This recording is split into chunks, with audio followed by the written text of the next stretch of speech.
How many of you know how to solve this equation? Now, I don't want you to solve it, okay, math people, I'm losing you right now. Don't solve it. I just want to know if you know how. Some of you are going into the fetal position, going, oh no, math. There's a mathematical principle that you would need in order to solve this, and I don't even know what the answer is. I didn't work it out. Do you know what that is? It goes by an acronym called BEDMAS. Brackets, exponents, division, multiplication, addition, subtraction, or the order of operations. And I'm going to get this off the screen as soon as possible. Trust me, some of you I know are having a really hard time with looking at this. It's bringing back terrible memories. The order in which you solve this equation matters. If you don't follow the right order, you will get a funky answer. And here's the good news or bad news. This is not the last time this morning that we will be talking about math. And here's why. We have been, for the last 4 weeks, in a series called Money Talks, conversations with Jesus that could change your bottom line. And the truth is, if I could summarize really the last 4 weeks and then what we're going to do today and put it into an equation, the equation would look something like this, okay? M plus E plus R plus S plus math equals peace and enjoyment or satisfaction, really, and freedom. Now, let's just look at the right side of the equation first. Peace, satisfaction, freedom. This is what we all want. Even if you're totally new to this series, maybe you're new to church, maybe you're not sure about faith and all of that. I think pretty much in all aspects of life, but certainly when it comes to the money side of life, that is what we want, right? A sense of peace, internal, like, it's going to be okay, right? A sense of calm, stability, inner calm. Satisfaction, like to be deeply satisfied with what we have in our lives and to have true freedom. In fact, these are all the things that financial institutions and the people who promise to look after your money or whatever promise you, or the lottery, whatever, peace, satisfaction, freedom. So we all want that in some way. But there's two parts to the equation of money and finances and wealth to get us there. The one part is really, if I can talk about the first, what's in the brackets, just to explain to you, is where we've been these last 4 weeks. And even if you haven't been with us, this is going to make sense to you, hopefully intuitive. There is a mental side to how we think about and handle money. We talked about the fact, actually, the very first week, we talked about what does money mean to you? If you don't know what money means to you, you won't know why it matters or what to do with it or how to get it right side up with it. And we said that money can mean to us in our minds. We can think it means our identity. It makes a statement about who we are, what we have, what we look like, what we're able to buy, or how much we have in the bank. It can mean security to us, where we think, okay, I know I've got a nest egg, I've got a good plan. It can mean enjoyment to us. I can spend, I can buy the things I want to buy, I can go to the place I want to go, I can wear the clothes I want to wear. Like there's an enjoyment factor, or there's just a control thing where it gives me a sense of control over my life. That money mentally means things to us. And if you don't understand what it means, you don't know how to handle it well. So that's the M part. What's the E part in the equation? We have to understand that there's an emotional side of money, that there are feelings attached to this around what we called worry, which is a fear of the future. That can be a feeling we have. Or greed, which none of us think we are, but just simply means a desire for more. And we said that because we are emotionally motivated by these two things, a fear of not having enough or a desire for more, we can always think, all I need is a bit more. All I need is a little bit more. And yet we realize, we talked about this, that everybody says that no matter what, that the people who have everything that you think you need are still saying the same thing you're saying. All I need is a bit more. It's a receding horizon. But we have to understand there's an emotional driver to the way we think and acquire and use money. That's the M, that's the E. What's the R? The R is relationships. We talked about the fact that in order to have a proper, healthy view and use of money, we need to understand that people are more important than things. And in fact, the way to get free from an addiction or a compulsion or behaviors around money and how we spend and think about it or whatever is actually, in order to love things less, we need to love people more. That's the relationship piece of the equation. We've got to understand that. And then the S, this isn't a great way to describe it, is the word spiritual. I mean, spiritual actually refers to everything in our lives. But we said, hey, this is about you bringing God into the conversation, asking the right person the right question about your money, asking God this question, why do I have extra? And what do you want me to do with it? And his answer would be generous. Give your extra away. You don't need it. Otherwise, you're just chasing this receding horizon. All I need is a bit more. The mental side, how we think about it, the emotional side, what we feel about it, the relational side, what our goal is, right? That it's about people, not things. And the spiritual side, that we invite God into the conversation. Listen, we have to get that right. That's a big part of the equation. And it's the first part of the equation. But then we have to do the math. That's the second part. In other words, to actually crunch the numbers. We need to get into the numbers. The math side of money matters. There should be no mystery. I'm not sure where it went. You should know, because there's a pretty good, like, it came in, somebody gave it to you, and you told it where to go. And even if you don't know where it went, there's probably a pretty good record of it somewhere on your bank account, on your credit card statement, right? There's no mystery. It came in from one place and you told it where to go. There should be no mystery. There should be no misunderstandings between you and your spouse. And, well, she said this and I thought and he was going to believe. And it's like no misunderstandings, just math. We can clear up all the misunderstandings and the mystery by just getting the math clear and right. And here's the thing. Both sides of the equation matter.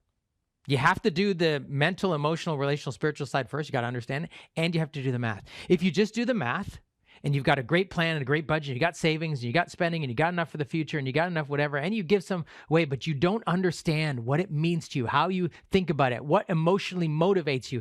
If subtly you're investing more in things than in people, it's going to be sideways. Things are not going to go well. You will have regrets at the end of your life or perhaps in the middle of your life. And so you got to do both parts matter, but the math matters too. And you can have all the thinking right and you can pray all you want, but if you don't do the math and you don't actually turn the MERS into the implications of, okay, what does that look like in an actual budget?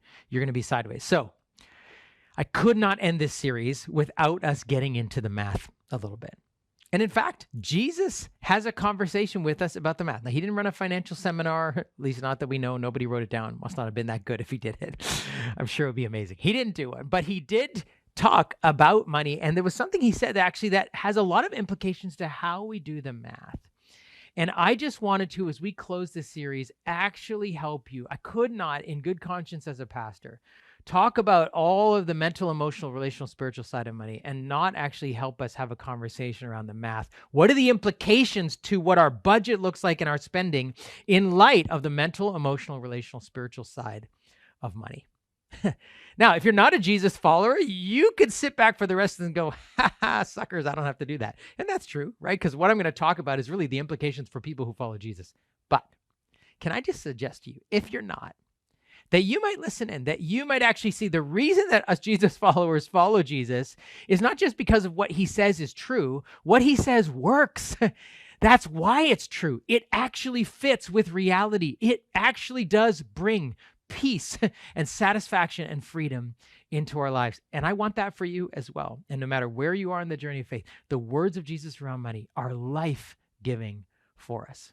So let's have a listen as we hear just a few verses as Jesus beginning to explain to us a principle that is really important when we start to do the math side of money. As Jesus looked up, he saw the rich putting their gifts into the temple treasury. He also saw a poor widow put in 2 very small copper coins.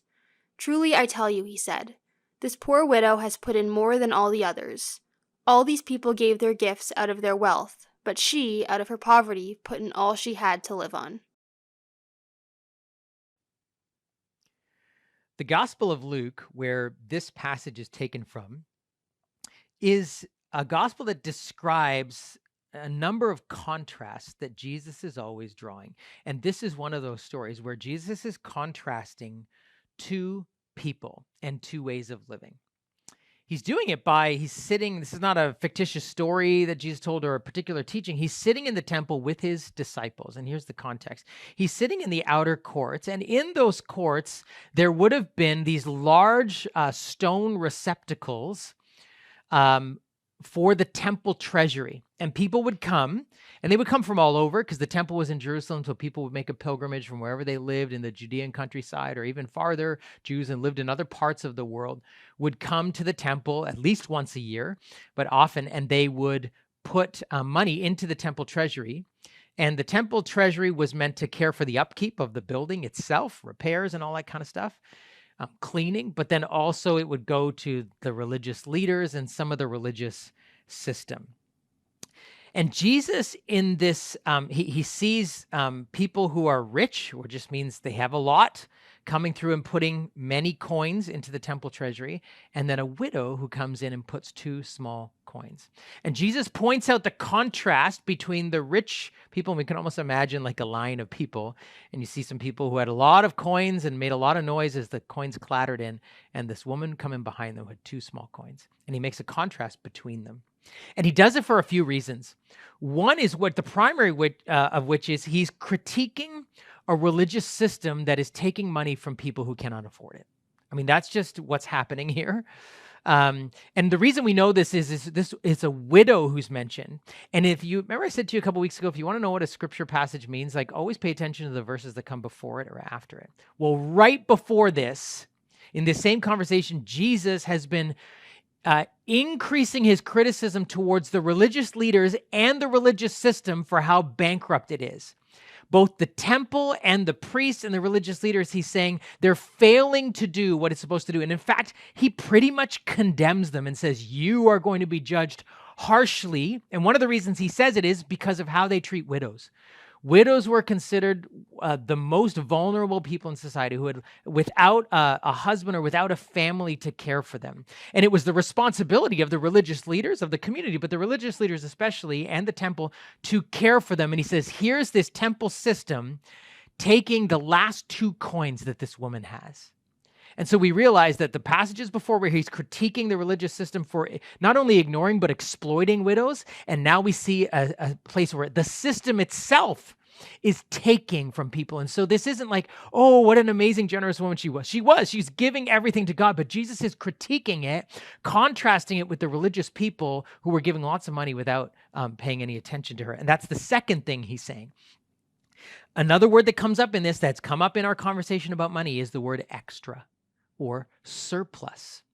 That's what the word, some of your translations say abundance means. Abundance, we think, it means having tons more, like millions or won the lottery. No, the word abundance just means extra.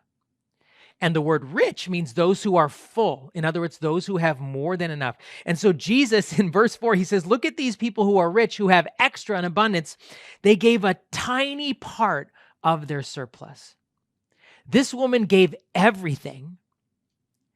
And they gave a tiny part of their surplus, which means they weren't really being generous, and they were completely ignoring the woman who was behind them in line. He's contrasting that they have lots to give, and they gave a little, and they gave none to the woman behind them. They could have even offered to put something in the temple treasury for her. There's a total ignorance of that. So Jesus is critiquing this contrast. And underneath it, I think, is the most important principle when it comes to how we think about the math side of our money, how we structure our budget and our spending. And it's this, Frank said, God isn't interested in a percentage of your money. He's interested in the whole picture. What does the whole picture look like? God doesn't need your money. Right? He's interested in talking to us, though, about the whole perspective. And again, we need to almost hear this contrast. We would have heard, or Jesus' disciples would have heard the loud clatter of so many coins going into the temple treasury, making a big deal, making a big noise. And then the woman coming after them in this dink, dink, 2 little coins. And Jesus said, make no mistake, the people in front did not give more.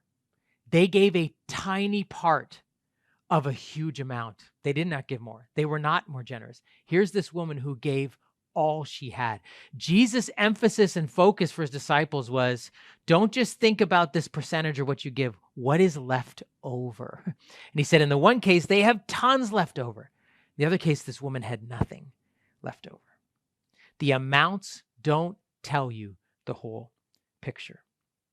And I think here's what we need to understand when it comes to math is that God isn't interested in us giving a percentage of our income to him like he's the big guy in the sky that we pay off, sort of like the bully at school where you pay off, you give him your lunch money so that he'll protect you and so that he won't beat you, right? Like that's how people think about God. I'm going to pay God off, whatever it is, I'll give to charity, I'll give to somebody, or I'll give this percentage, and then I get to do what I want to do with the rest. I can pay him off, he can go away, he's happy. Now I get to really live. Now I get to do what I want to do with the rest. That's not how God works. Remember, because we said God doesn't even need any of it. He's interested in what we're doing with all of it, which is why we have to get into the math. And I want to use this principle really that comes from this. It's like, what's left over? What's the whole picture? And in fact, take the implications of everything we've talked about, the mental, emotional, relational, spiritual side of money, into our conversation about math. And I want to get really practical about how would you structure your budget or your money around this. And if you're new starting on the world, you got a budget and you're just starting to make money, maybe you're a young adult, this is like great timing for you to think, how do I think about my money as a whole? Even if you're younger than that, you've got a part-time job and you're starting to plan. These are things I wanted to know way younger, right? Like these are things you can know ahead of time. Or if you're a couple and you're married and you're starting a household together, or you're well down the road, or wherever you are, you're retired, you're single, and Jesus is interested in talking to us about the whole amount. How do we think about a budget? And here's my one line on this that we're going to unpack for the rest of today. Give, then save, then live on the rest. In that order, right? Give, save, live on the rest. We often work in the reverse order. We try to cram what we want and what we need into our budget, which is like trying to fit into a pair of pants that don't fit us anymore, right? We're trying to squeeze what we want and what we need into that. That's the live. And then, oh, yeah, I should probably save here and there. We'll have a little bit of cash in the bank. And then, oh, yeah, I should probably give and be generous. Well, we kind of help that family member out. So that's kind of giving. And God understands that things are tight, or we needed that, or this is what we really needed a vacation. God, you know how stressful things have been. We kind of work the other way around. We live and then maybe we save and then give if we can kind of scrape it together in some shape or form. But the order, remember, the order of this equation matters, even on the math side. Give, then save, then live on the rest. And really, it's how do we give, save, and then live so that faith is required in every aspect of life. Not just sort of what we give, but that faith comes into every part of our budget. That's why this order matters. And what does faith look like? What does it mean to trust in God, right? Instead of trusting in money, right? That's what we said at the very beginning. Jesus says, hey, money could be, you could be tempted to see it as a god. Like you look for it for security and significance and satisfaction and identity and control and enjoyment and all that stuff, but it's a false god. Don't trust in money, trust in God. Have faith in, dependence on, that's what faith is, to depend on God, not on your money. So how does that work? Okay, give. Let's talk about the give piece. We're going to talk about give, save, and then live. Give. Why give first? It's not about like giving on the first of the month or whatever. Like it's this idea of deciding what you're going to give and doing it regularly. Every month, every 2 weeks, whatever it is, picking that amount and committing to it upfront at the beginning of your year or whatever, when you make your budget. Why? It's an act of trust. It's an act that says, God, at the beginning of this year, this budget, I trust you. I trust you that you can do more with what's left behind than if I kept it all for myself. I trust that you can help me. I trust to invite you into this conversation. That's part of giving is God. It's an act of trust. I'm showing my dependence on you. It's also an act, like it's a kind of a releasing. It's like, no, I release this right up front. God, I'm open-handed with this. But it's also an act of power, right? It says to money, you don't own me. You don't control me. I control you. I tell you where to go. You don't tell me what to do, right? It's an act of control. It's saying you're not going to control me. In fact, I can give it away. I don't need it all. When we give first, we're telling money, you do not own and control me. I am not a slave to you. That's what we give first. We plan and we stick to it no matter what. How much do you give? Well, start with an amount, whatever the amount is, and do it regularly. Some people would say, maybe you grew up in a tradition where 10%. Well, that's what it says. Well, it actually talks about a tithe or 10% in the Old Testament, in the first half of the scriptures, before Jesus shows up. And we can kind of think like, oh, well, that's the amount. And here's the problem with just thinking about 10%. It ignores what Jesus is talking about here in this story with the widow is, what's left over? What's left over? See, 10% for some of us could be a huge amount. Like things could be really tight. To give 10% is a tremendous act of faith for some of us. That's a huge number because we don't have enough to make it and we got to figure that out. And so I'm not prescribing a percentage here today. I'm talking about thinking about the whole thing. It may be a huge act of faith. Whatever it is an act of faith. For others of us, 10% may be nothing and you don't even feel it. You could give 20 and nothing would change in the rest of your life. In other words, you could still do everything you wanted to do. And so here's the problem with just thinking about 10%. You could give 10% and it doesn't touch your heart. It doesn't affect you. You don't feel it. See, the amount you give, you should feel it, right? Because if you don't feel it, here's what it means. It's not going to touch your heart. It's not going to deal with the emotional side of money for you if you don't feel it. You can still live with a lot of worry or a lot of greed, all I need is more, while you're giving your 10% or whatever that percent is to God. You can still believe money is security and enjoyment and control and identity for you while you're giving your 10% because it hasn't touched you. You could live without it. You don't even feel it. And so none of the rest of your heart and your mind stays, it all stays the same. Your giving hasn't touched it. Whatever the amount is, it should be an amount that takes faith to give, where it's going to require you to redirect some things, to sacrifice some things, to actually depend on God and not the almighty dollar to come through for you. If you give up a vacation amount because you want to give more, what are you doing? You're trusting the Lord of rest, that's what we call Jesus, the Lord of Sabbath, to give you rest, even if you didn't go to that amazing vacation place you always go to this year. Right? Because you're trusting in him. It's not about the amounts. It's what amount allows you or pushes you into the realm of faith, where you actually have to trust him. Someone said this, if you're giving in the hundreds, but saving or spending in the thousands, something's out of whack, right? The number of zeros don't match up. You're not in that realm of faith. And because God doesn't need our money, but he wants our faith and our trust, how do we think about a percentage that really pushes us to have to trust him? Where should you give? Well, the principle, one of the conversations Jesus has about money, he says, where your heart is, there your treasure will be also. In other words, you're attached to what you think about. So give to something that where your heart is engaged. If you're a part of our church or any local church, give to your church. Here's why. Because hopefully, if you're still looking for a church and you're new to this church, you do not need to give. But if you come to this place, you're saying, yeah, this is home. This is a place where hopefully you're feeling relationally connected or starting to. You're feeling spiritually nourished, like you're growing in your faith. You feel like a sense of connection to the ministry of this church, to the things that we're doing, the impact we're trying to make in the world. You feel, mentally, psychologically, there's a purpose connection. Then it makes sense to give to that place because it's further cementing you in your connection to what we're doing in our church. And if you want to know, well, hey, what stuff is this church involved in? You can ask our pastors, and you hear it on a Sunday. You can also see where the money goes. We're a charity, so you can just go on the CRA website. Maybe you didn't know this. You can look up CRA charity listings and search for the well, and you can see all of our financial. So everything's transparent there. So you can, if you want to know where is this going. But if your heart and your life is here, give to it as a part of a local church. And also I would say give to issues of justice and compassion. Time and time again in scripture, God, through the prophets and then Jesus, calls his people to care about the victims of injustice, the prisoners, the poor, those who are oppressed. There are so many ministries and places that are directly ministering to them. And things that is something that you are passionate about, or let your heart get broken for the things you're giving to. That certainly happened for me. And then in our church, in being involved in ministries that are fighting human trafficking. In our family, we give to Compassion International. When each of our kids were born, we started sponsoring a child for each of them. So we have 3 kids that we've sponsored. The best thing about Compassion is you write letters back and forth. We actually got a chance to do a Zoom call with one of the kids that we had been supporting for years. And just to see him and talk, and for him to meet us, and through the letters that the boys write to each other, it's grabbed their hearts. It isn't just it's not easy to give money, but it is easier to write a check without having your heart broken or your heart pulled in. So give to where your heart is, or give in order that your heart will be pulled into something. That's in terms of where you should give. Okay, that's the give part. Do it in a way that brings faith in your life. What about save? Well, saving takes faith too. Start as soon as you can.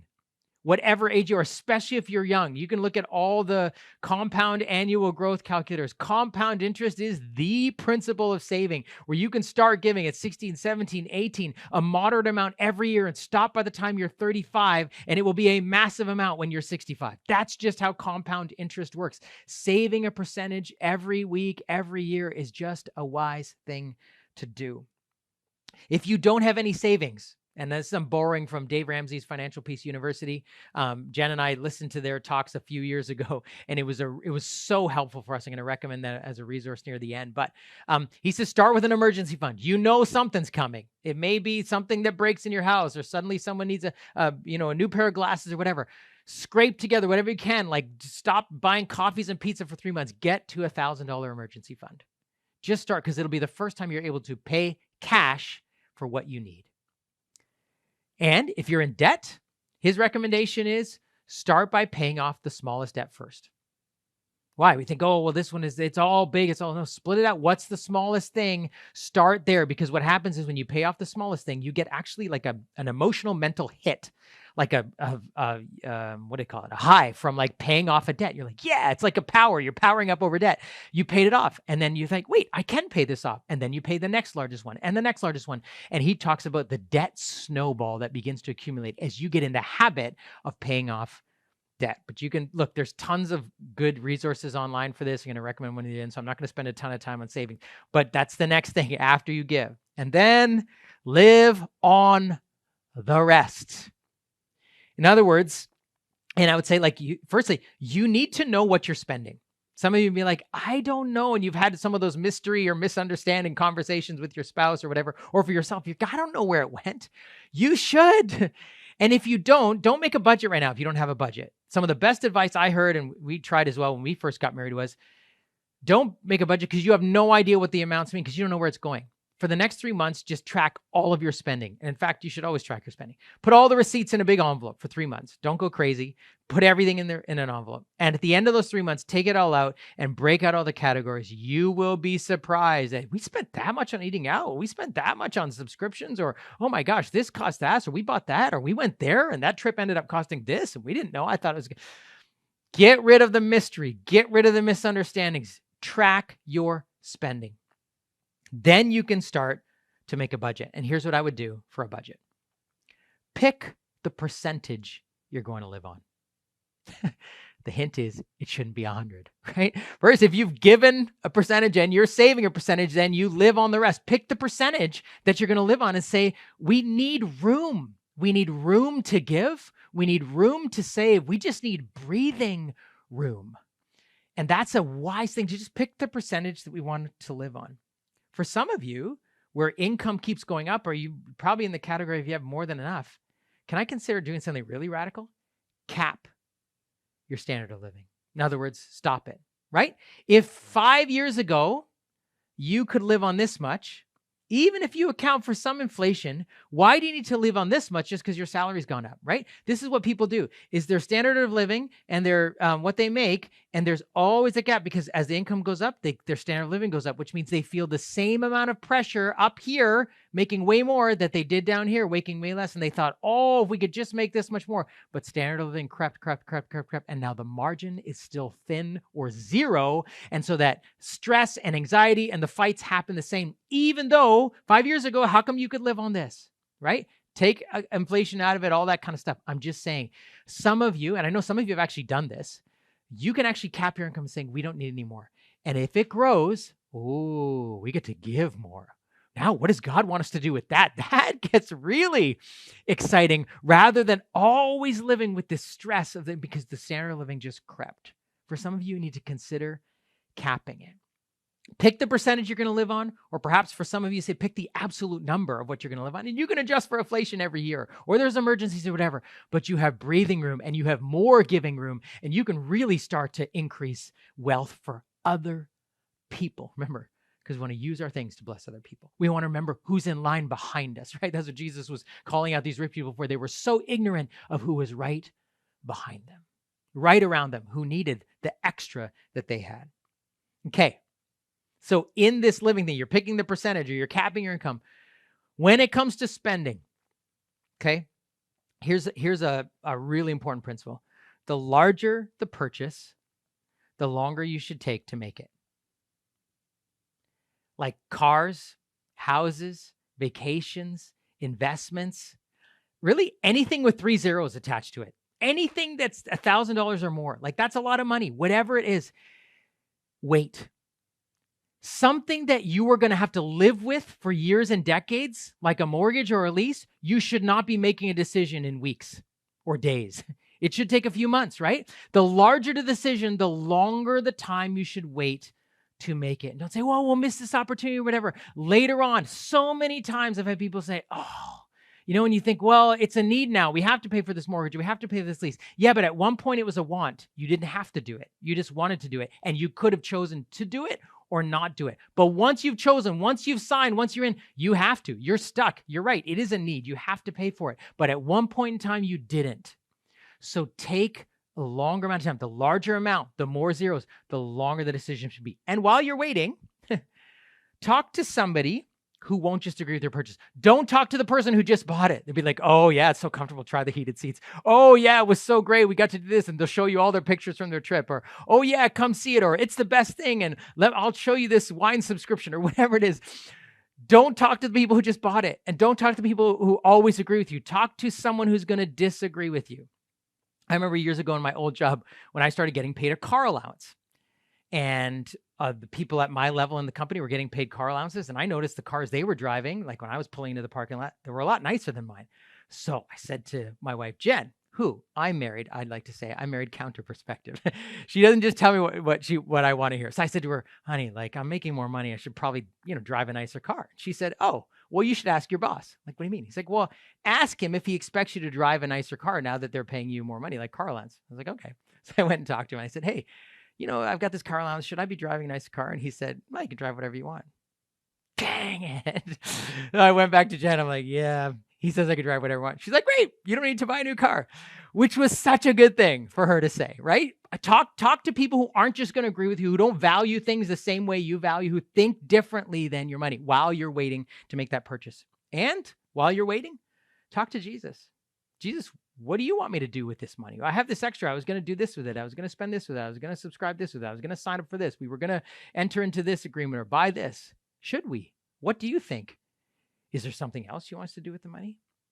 And listen, remember I said Jesus is not a minimalist. Remember, he says, look at how God clothes the flowers. God makes things beautiful, not just functional. Jesus isn't always going to say to you, no, no, no. In fact, Jen and I have had lots of experience. We asked him, and sometimes he'll say, hey, what about this? You could do this. Sometimes it's a straight up no. Sometimes it's like, oh, yeah, do that. I'm so excited you're doing it. It's not the same monochromatic. Jesus isn't Dr. No, right? So just invite him into the conversation and say, God, what do you want me to do with this? And as you are thinking about these purchases, I want to remind you of something I mentioned a few weeks ago. Who is your benchmark?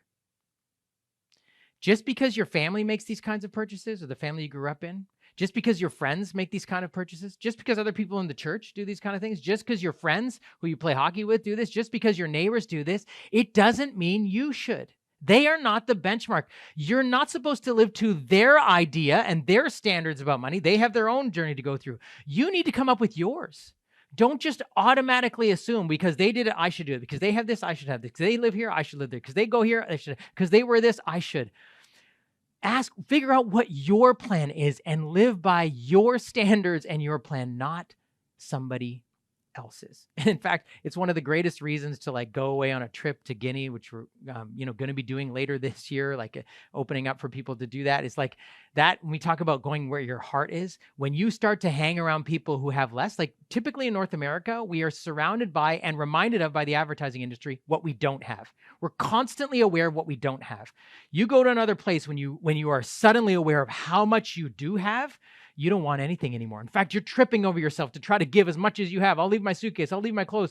And you drive home. And I remember the first time coming back from Guinea and driving into my driveway going, I cannot believe how rich I am. I cannot believe how rich we are as a society. Because I lived in another place for a little while. And some of you have seen that experience. Some of you have lived overseas. You know this. You start to be aware of what you do have. It changes. The benchmarks need adjustment and recalibration sometimes. Give, then save, then live on the rest. Friends, I think that is one of the best ways to think about the whole thing. You invite God in to look at the whole picture, not just a percentage. If you need some specific help, here are some recommendations. The course that Jen and I went through was an audio one. Financial Peace University was super helpful. We didn't implement every part of it, but a lot of it was really helpful for it. It talked to the mind and the heart and the relationship and the spiritual side of things too. Like it addresses the whole picture and the math. And so that might be really helpful for you. There's an app that they recommend called the Every Dollar app for that's real-time tracking, not just looking after the month and looking back and, oh, we spent this, we spent that. Track it real time once you have your budget so you can be proactive. So you arrive at the end of the month doing exactly what you had planned to do with your money. And if you need help now, there are people within each of our sites who have graciously offered to meet with people just to do some financial kind of counseling and help you if you feel like, man, we're just starting out. Let's say you're a new couple, you're just starting out and need some help, or you're a young adult, you just started working and you want to get things right in the right place, or things are sideways or upside down in your life. And you're like, man, we are so broken. We fight so much about it. We have so much debt. There are people in our church who will meet with you and they'll take what you're sharing with them in confidence, but they will help you walk out a new plan. And so if you need direct help, you can contact your site pastor and they will connect you with someone who has graciously offered to help you. You know, as I was reading through this story, it reminded me of a story I heard about another widow. She lived in the Midwest in Alberta in the early 60s, and she was attending a church. And her husband had just died, and she had 3 kids at home. And there was a young man in that church who had really felt this call to want to go to India to tell people about Jesus. And he kept bugging the pastor to say, oh, I need to raise $2,000 for the flight. Can I talk to the church? And the pastor kept saying, no, you know how pastors can be. And finally said, okay, I'll give you 5 minutes because the guy said, the organization, they need to know if I'm coming. So he went up for 5 minutes on a Sunday, just shared his heart for India.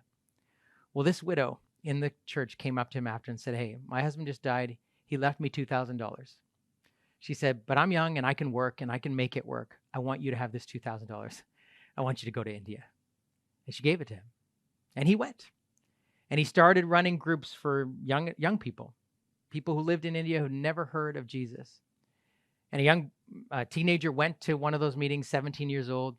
He was a Hindu background, and he had heard it was this thing. He thought it was going to be about Christianity. And he said, when I got there, I heard from this young guy who came from Alberta about the person of Jesus, and I was so taken by Jesus.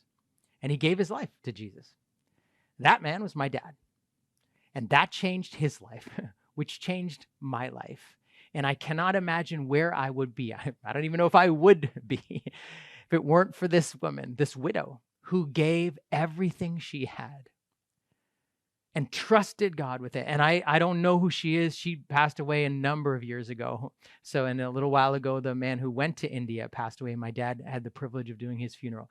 I'm going to get to hug him and hug her in heaven in the new creation and thank her for trusting God with everything she had, not just one thing, for not just thinking about percentages, but thinking about what God wanted to do and investing in faith. She never got to see or know where that went. And we might never know exactly what happens if we take steps of faith in every part of our budget and how it affects everyone around us. But I can promise you this, that in your financial life, when you trust God with every part of it, when you bring faith into every part of what you give and save and live, it is one of the most tangible ways that God can demonstrate to you his love, his provision, and his power.